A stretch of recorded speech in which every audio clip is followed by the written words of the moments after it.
Hello friends, मैं आज आपको 3 मछलियों की कहानी सुनाने वाली हूँ। बहुत समय पहले एक नदी में 3 मछलियाँ रहती थी। यद्यपि उन मछलियों में बहुत अच्छी दोस्ती थी, लेकिन ज़िंदगी को लेकर उन सबका नज़रिया अलग अलग था।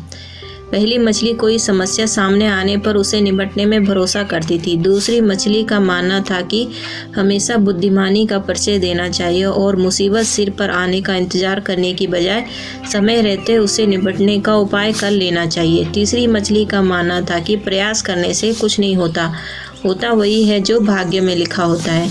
एक दिन तीनों मछलियाँ नदी में तैर रही थी। तभी उन्होंने नदी के तट पर बैठे 2 मछुआरों को आपस में बात करते हुए देखा। उनकी बातें सुनने के लिए वो तीनों तैरती हुई तट के समीप पहुंच गई। एक मछुआरे ने कहा, इस नदी में मछलियों की कमी नहीं है। अगर हम इन मछलियों को पकड़कर बाजार में बेच दें तो अच्छा मुनाफा कमा सकते हैं। छोटे तालाब में जब ज़्यादा मछलियां नहीं रह गई, मुझे तो बड़ी हैरत है कि इस नदी की मछलियों पर अब तक हमारा ध्यान क्यों नहीं गया। चलो देर आए दुरुस्त आए, यह आवाज़ दूसरे मछुआरे की थी।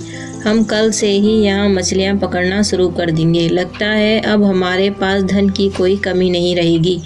हमारी किस्मत अच्छी थी जो हम इस स्थान पर आ पहुँचे। मछुआरों का वार्तालाप सुनकर दूसरी मछली ने अपनी सहेलियों से कहा, सहेलियों, मैं समझती हूँ कि हमें यह जगह छोड़कर किसी सुरक्षित जगह पर चले जाना चाहिए। यहाँ पर हमारा जीवन खतरे में है। इस पर पहली मछली ने कहा, अभी तो ये लोग सिर्फ बातें ही कर रहे हैं। जब ये जाल वगैरह लेकर हमें पकड़ने के लिए आ जाएंगे तब देखी जाएगी। अभी से हम लोग परेशान क्यों हों। तीसरी मछली बोली, होना तो वही है जो भाग्य में लिखा है, इसलिए कष्ट करने से क्या फ़ायदा। हमें व्यर्थ में परेशान नहीं होना चाहिए।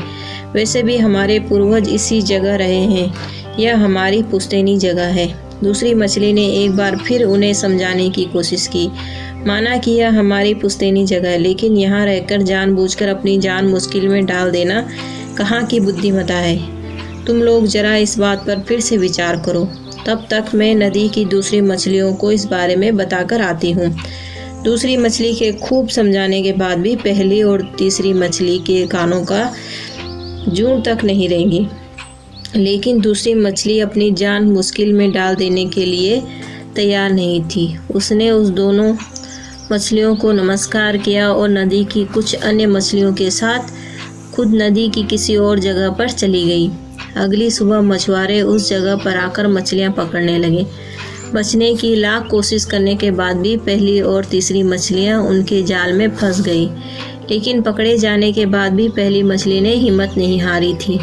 उसके दिमाग में मछुआरों से बचने का एक नया विचार आया।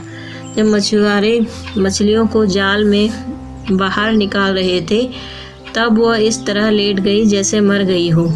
उसे मरा हुआ समझकर मछुआरों ने उसे फिर से नदी में फेंक दिया, क्योंकि मरी हुई मछली का उनके लिए कोई उपयोग नहीं था।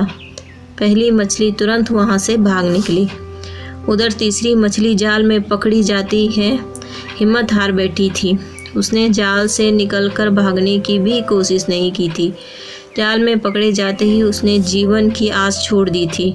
वो सोच रही थी कि मैंने कभी सोचा तक नहीं था कि मेरा जीवन इस तरह समाप्त हो जाएगा। अगर मैंने अपनी सहेलियों की बात पर ध्यान दिया होता तो मैं यहाँ से इस तरह न मर रही होती, मगर अब वह कुछ भी नहीं कर सकती थी। इस प्रकार पहली और दूसरी मछली ने अपनी होशियारी से जान बचा ली, जबकि तीसरी मछली अपनी बेवकूफ़ी की वजह से मृत्यु को प्राप्त हो गई। हेलो फ्रेंड्स, आपको ये कहानी कैसी लगी? अगर अच्छी लगी हो तो लाइक और सब्सक्राइब ज़रूर कर लेना। Thank you.